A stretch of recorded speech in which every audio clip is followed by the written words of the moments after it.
Following the progressive colonialization of Siberia in the 17th century, Russia was the largest European power in Asia. At the beginning of the 19th century, Russia was still forbidden access to the lower basin of the Amur River by China.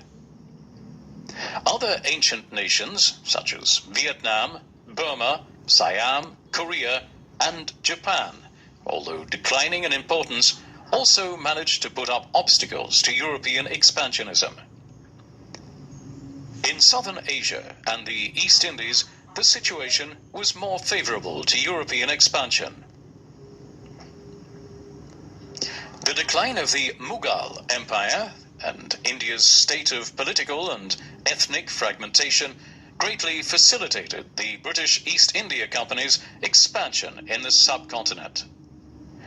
In Malaysia, the company held a number of scattered but strategically important trading posts: Penang, Malacca, and Singapore. In 1824, the Treaty of London shared out the East Indies between the British and the Dutch. In this immense archipelago, only Java and a few islands and coastal regions were held directly by the Dutch authorities.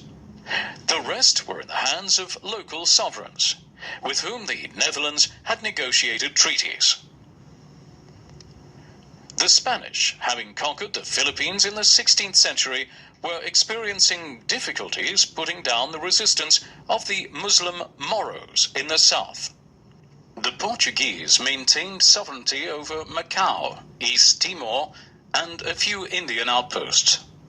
The first French empire in Asia had been reduced to 5 trading posts on the Indian coast. Between 1830 and the late 1850s, the expansion of European territories continued, but more slowly. Russia conquered Kazakhstan.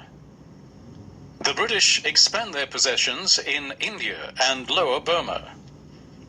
This was a period of territorial and particularly economic consolidation in existing possessions, while the outbreak of the Opium Wars prepared the way for a new phase of expansion. China was defeated and forced to sign a long series of one-sided treaties, which opened up a number of ports to Western trade and allowed the English to establish a colony in Hong Kong. Similar unfair treaties were imposed on Japan and Siam. These treaties gave the colonial powers a free hand for further expansion, and could be seen from Russia's annexation of the lower basin of the Amur River and France's intervention in Cochin China.